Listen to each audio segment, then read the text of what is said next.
सोचिए, एक बैंक चारों तरफ से घिरा हुआ, बाहर 300 से ज्यादा पुलिस वाले स्नाइपर्स, छतों पर कैमरे लाइव चल रहे हैं। अंदर 23 बंधक डर से कांप रहे हैं और बीच में 6 लोग जिनके हाथ में बंदूकें हैं। लेकिन एक भी असली नहीं। पुलिस मान रही है कि खेल उनके हाथ में है। मीडिया सोच रहा है, अब ये चोर बाहर कैसे निकलेंगे। भीड़ इंतजार कर रही है किसी गोली की आवाज का। लेकिन किसी को ये नहीं पता कि असली खेल बैंक के दरवाजे पर नहीं, जमीन के नीचे खेला जा रहा है। वो लोग समय मांगते हैं, बातों में पुलिस को उलझाते हैं। एक आदमी सूट पहनकर खिड़की से मुस्कुराता है, जैसे सब कुछ कंट्रोल में हो। हर मिनट के साथ पुलिस का भरोसा बढ़ता जाता है और उसी भरोसे के नीचे 147 लॉकर खाली होते जा रहे हैं। घंटों बाद जब पुलिस बैंक में घुसती है तो उन्हें मिलते हैं सिर्फ सुरक्षित बंधक, खाली तिजोरियां और दीवार पर लिखा एक मैसेज, चोर वहां थे ही नहीं। जहां पुलिस उन्हें ढूंढ रही थी। ये कहानी गोलियों की नहीं है, ये कहानी दिमाग की है। और अंत ऐसा जिसे सुनकर आज भी पुलिस फाइलें खामोश हो जाती हैं। सुबह का समय था, कुछ लोग अपनी तनख्वाह जमा कराने आए थे, कुछ बुजुर्ग अपनी जिंदगी की जमा पूंजी देखने, और कुछ बस रोजमर्रा का बैंकिंग काम निपटाने। बैंको रियो के अंदर किसी ने नहीं सोचा था कि आज का दिन उनकी यादों में डर बनकर दर्ज हो जाएगा। एक माँ अपने बेटे का हाथ थामे खड़ी थी। उसे बस जल्दी घर लौटना था। एक बुजुर्ग आदमी अपने लॉकर की चाबी उंगलियों में घुमाते हुए सोच रहा था कि रिटायरमेंट के बाद जिंदगी आसान होगी। काउंटर के पीछे बैठा एक कर्मचारी घड़ी देख रहा था। लंच ब्रेक बस कुछ मिनट दूर था। तभी दरवाजा बंद हुआ। एक भारी आवाज गूंजी, कोई हिलेगा नहीं। उस पल ये लोग ग्राहक नहीं रहे, ये विक्टिम्स बन गए। 23 लोग अलग, उम्र अलग, जिंदगियां, लेकिन डर एक जैसा। दिल तेज धड़क रहा था, पसीना ठंडा लग रहा था, और सबसे बड़ा सवाल हर चेहरे पर था, क्या मैं आज घर वापस जाऊंगा। किसी को नहीं पता था कि बंदूकें नकली हैं। किसी को यह भरोसा नहीं था कि ये लोग उन्हें नुकसान नहीं पहुंचाएंगे। उस दिन बैंक में सिर्फ पैसे नहीं फंसे थे, जिंदगियां फंसी थीं। यह कहानी सिर्फ चोरों और पुलिस की नहीं है, यह कहानी उन रिश्तों की भी है जो एक आम दिन में एक आम बैंक के अंदर अचानक इम्तिहान से गुजरने वाले थे। बैंक के कर्मचारी हर दिन एक दूसरे को नाम से जानते थे, साथ चाय पीते, ग्राहकों की छोटी छोटी परेशानियां सुनते, और शाम को घर लौटकर उसी जिंदगी में वापस चले जाते। ग्राहकों के लिए भी यह जगह भरोसे की थी, जहां मेहनत की कमाई सुरक्षित समझी जाती है। एक बुजुर्ग दंपति साथ आए थे, जिनका रिश्ता सालों की सांझी मेहनत से बना था। एक युवा पिता अपनी पत्नी से फोन पर बात कर रहा था, बस काम निपटा लूं, फिर घर आ रहा हूं। एक कर्मचारी की नजर बार बार दरवाजे पर जा रही थी, क्योंकि उसे स्कूल से बेटी को लेना था। ये रिश्ते किसी स्क्रिप्ट का हिस्सा नहीं थे, ये असली जिंदगियां थीं जिनमें भरोसा था, आदतें थीं, और भविष्य की छोटी छोटी उम्मीदें थीं। लेकिन जैसे ही दरवाजा बंद हुआ, हर रिश्ता एक ही डोर से बंध गया। डर की डोर। उस पल कोई अजनबी नहीं था, हर किसी की नजर दूसरे पर थी। क्योंकि जब जिंदगी फंस जाती है तो रिश्ते शब्दों से पहले खामोशी में बनते हैं। शुरुआत में सब कुछ सामान्य लग रहा था, लेकिन कुछ मिनटों के भीतर ऐसी छोटी छोटी बातें दिखने लगीं जो डर से ज्यादा अजीब थीं। एक आदमी बार बार घड़ी नहीं, दरवाजे के नीचे झुककर जमीन को देख रहा था, जैसे किसी चीज के पूरा होने का इंतजार कर रहा हो। दूसरा चोर खिड़की के पास खड़ा था, लेकिन उसकी नजर पुलिस पर नहीं, किसी अदृश्य इशारे पर टिकी हुई थी। सबसे ज्यादा अजीब था उनका व्यवहार, न गाली, न मारपीट, न चीख चिल्लाहट। एक चोर बंधकों को पानी दे रहा था, दूसरा शांत आवाज में कह रहा था, घबराइए मत, कोई घायल नहीं होगा। एक सूट पहना आदमी खिड़की के पास आकर मुस्कुराया। उसकी मुस्कान में घबराहट नहीं थी, बल्कि भरोसा था, जैसे उसे आने वाले हर मिनट की जानकारी हो। किसी ने नोटिस किया कि वे तिजोरी की तरफ जल्दी नहीं कर रहे थे, जैसे पैसा उनका मकसद ही ना हो। उसी पल कुछ बंधकों को महसूस हुआ ये लोग समय काट नहीं रहे थे। ये लोग किसी और जगह चल रही योजना के खत्म होने का इंतजार कर रहे थे और यही इंतजार सबसे डरावना था। दोपहर के ठीक 12 बजे थे। बैंको रियो के अंदर समय अपनी रफ्तार से चल रहा था। धीमी थकी हुई आम। किसी को अंदाजा नहीं था कि अगले कुछ मिनटों में यह जगह इतिहास बन जाएगी। अचानक दरवाजा बंद हुआ। धातु की वह आवाज किसी अलार्म से ज्यादा तेज थी। लोगों ने सिर उठाकर देखा। 6 आदमी, चेहरों पर नकाब नहीं, हाथों में बंदूकें और आंखों में अजीब सा सुकून। शांत रहिए, यह एक डकैती है। आवाज ऊंची नहीं थी, लेकिन इतनी ठंडी थी कि पूरे बैंक की रगों में डर दौड़ गया। 23 लोग, ग्राहक और कर्मचारी जहां थे वहीं जम गए। किसी की उंगलियां कांप रही थीं, किसी की सांसें बेकाबू थीं और किसी का दिमाग बस एक ही सवाल पूछ रहा था, क्या आज मैं जिंदा बाहर निकलूंगा? लेकिन जो हो रहा था वह किसी आम डकैती जैसा नहीं था। अंदर डर, बाहर ताकत। कुछ ही मिनटों में पुलिस पहुंची। सायरन हथियार, बुलेट प्रूफ जैकेट और चारों ओर फैलता हुआ शोर बैंक को चारों तरफ से घेर लिया गया। छतों पर स्नाइपर्स, सड़कें बंद। Media live. पुलिस को पूरा भरोसा था कि चोर फंस चुके हैं, लेकिन अंदर चोरों को कोई जल्दी नहीं थी।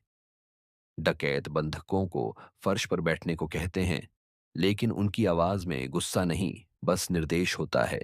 एक चोर पानी की बोतल आगे बढ़ाता है, दूसरा किसी बुजुर्ग को आराम से बैठने में मदद करता है। कोई धमकी नहीं, कोई मारपीट नहीं। यह दयालुता नहीं थी, यह रणनीति थी। कुछ देर बाद एक ग्रे सूट पहना आदमी खिड़की के पास आता है। वह पुलिस से बात करता है, मुस्कुराता है, तंज करता है और मीडिया के कैमरों की तरफ ऐसे देखता है जैसे उसे पता हो कि आज सारी दुनिया उसकी सुन रही है। वह समय मांगता है, बातचीत करता है, बहस करता है और पुलिस उससे बात करती रहती है। जब सबकी नजर खिड़की और दरवाजे पर थी, तब बैंक के अंदर एक और दुनिया चल रही थी। वॉल्ट के पास, जहां आम तौर पर कैमरे और ताले राज करते हैं, वहां नीचे से आती हल्की सी आवाज किसी ने नहीं सुनी। वहीं से डकैती का असली हिस्सा शुरू हुआ। महीनों पहले खोदी गई एक गुप्त सुरंग अब अपना काम कर रही थी। उसी रास्ते से टीम का संपर्क बाहर की दुनिया से था। समय बीतता जा रहा था और उसी समय के साथ 197 सेफ डिपॉजिट बॉक्स एक एक कर खोले जा रहे थे। हर लॉकर के पीछे किसी की जिंदगी की कहानी थी। शादी के गहने, बच्चों के लिए बचाए पैसे, पुरखों की निशानी और सब कुछ खामोशी से एक एक बैग में जा रहा था। किसी को आवाज नहीं आई, कोई अलार्म नहीं बजा, क्योंकि यह डकैती शोर के लिए नहीं थी। बाहर पुलिस को लग रहा था कि वे अंदर फंसे हैं, थकेंगे, गलती करेंगे। मीडिया एंकर कह रहे थे अंत नजदीक है, लेकिन अंदर घड़ी किसी और के लिए चल रही थी। बंधकों को नहीं पता था कि बंदूकें नकली हैं।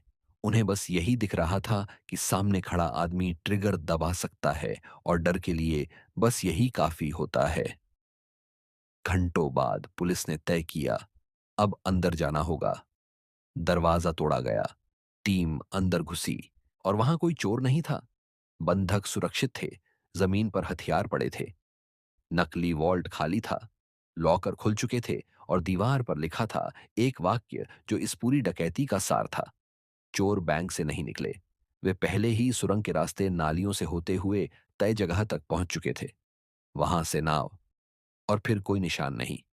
असंभव, इसलिए क्योंकि पुलिस मौजूद थी, मीडिया लाइव था, बंधक सुरक्षित थे, एक भी गोली नहीं चली और फिर भी लूट पूरी हो चुकी थी। यह डकैती ताकत की हार और दिमाग की जीत थी। उस दिन बैंक में सिर्फ पैसा नहीं गया, लोगों का भरोसा गया, पुलिस का घमंड टूटा और दुनिया ने देखा कि सबसे खतरनाक हथियार बंदूक नहीं, बल्कि एक शांत, सोचा समझा दिमाग होता है। और यही वजह है कि 2006 की यह डकैती आज भी असंभव कही जाती है। बैंक के दरवाजे टूट चुके थे, पुलिस अंदर खड़ी थी, बंधक सुरक्षित थे, लेकिन एक सवाल पूरे कमरे में तैर रहा था, चोर गए कहां? बैंको रियो की फर्श पर खड़े हर पुलिस अफसर को पहली बार यह एहसास हुआ कि यह कोई आम डकैती नहीं थी। यह एक ऐसी घटना थी जिसमें अपराध हो चुका था, लेकिन अपराधी मौजूद नहीं थे। सबसे पहले पुलिस ने यही माना कि चोर शायद किसी पिछले दरवाजे से भागे होंगे। हर कमरे की तलाशी ली गई। छत, स्टोर रूम, टॉयलेट, कुछ नहीं मिला। कोई खून नहीं, कोई टूट फूट नहीं, कोई संघर्ष के निशान नहीं। इतनी बड़ी लूट और एक भी अफरा तफरी नहीं। जब फर्श पर पड़ी बंदूकों को उठाया गया तो एक और झटका मिला। वे असली नहीं थीं। कुछ सेकंड तक कोई कुछ नहीं बोला। फिर धीरे धीरे एक सच्चाई सामने आई कि पुलिस जिनसे डर रही थी वे गोली चला ही नहीं सकते थे। यह एहसास का जितना राहत देने वाला था, उतना ही शर्मनाक भी। बाहर मीडिया के कैमरे चल रहे थे। हेडलाइन बदल चुकी थी। डकैती नहीं, अपमान। पुलिस पर सवाल उठ रहे थे। इतनी फोर्स, इतने घंटे, और फिर भी चोर गायब। सरकार जवाब चाहती थी। अफसरों को नतीजे चाहिए थे। और इसी दबाव में जांच आधिकारिक रूप से शुरू हुई। तभी एक सिपाही की नजर वॉल्ट के पास जमीन पर पड़ी। अजीब सी नमी पर पड़ी। जमीन को खटखटाया गया। आवाज खोखली थी। फर्श तोड़ी गई। और नीचे एक साफ सुथरी मजबूत सुरंग मिली, जो महीनों की मेहनत का नतीजा थी। अब पुलिस को समझ आया कि वे ऊपर थिएटर देख रहे थे और असली फिल्म नीचे चल रही थी। जांच टीम ने समय पीछे घुमाया। दुकानों की लिस्ट देखी। और एक खाली किराए की दुकान सामने आई जो सीधे सुरंग से जुड़ी थी। इतनी परफेक्ट योजना एक इंसानी गलती से टूटी। गैंग के अंदर भरोसा कमजोर पड़ा। पैसे का बंटवारा, अहंकार, लालच। किसी ने ज्यादा बोल दिया और सुराग मिलने लगे। फोन रिकॉर्ड्स, लोकेशन डेटा, पुराने कनेक्शन, एक एक नाम सामने आया। पहली गिरफ्तारी के बाद पूछताछ लंबी चली और आखिरकार पूरा प्लान सामने आ गया। नकली हथियार, बंधकों से नरमी, पुलिस को उलझाने वाला चेहरा, और जमीन के नीचे असली रास्ता। जांच अधिकारियों ने भी मान लिया कि यह अपराध नहीं, एक ऑपरेशन था। जनता नाराज भी थी और हैरान भी, क्योंकि एक भी जान नहीं गई, एक भी गोली नहीं चली। लोगों ने पूछा, क्या यह सबसे सुरक्षित डकैती थी? पुलिस के पास जवाब नहीं था। इस जांच ने सिर्फ चोरों को नहीं, बल्कि बैंक, सिक्योरिटी, पुलिस प्रोटोकॉल और पूरे सिस्टम को आईना दिखा दिया। और जब केस फाइल बंद हुई तो लिखा गया कि डकैती सफल नहीं थी, क्योंकि चोर पकड़े गए, लेकिन ऐतिहासिक इसलिए थी क्योंकि सिस्टम पकड़ा गया। यह अंत नहीं, चेतावनी थी कि अगर ध्यान दरवाजे पर रहेगा तो खतरा हमेशा जमीन के नीचे से आएगा। और यही वजह है कि आज भी जब इस केस का नाम लिया जाता है तो एक शब्द अपने आप निकलता है, असंभव। जांच जैसे जैसे आगे बढ़ी, हर किसी को लग रहा था कि अब कुछ नया नहीं बचेगा। डकैती हो चुकी थी, चोर पकड़े जा रहे थे, कहानी लगभग पूरी लग रही थी। तभी एक ऐसा सच सामने आया जिसने पूरी फाइल पलट दी। पुलिस को पता चला कि जिस समय बैंक के अंदर घंटों तक बातचीत चल रही थी, उसी समय चोरों का मुख्य काम बैंक के अंदर नहीं हो रहा था।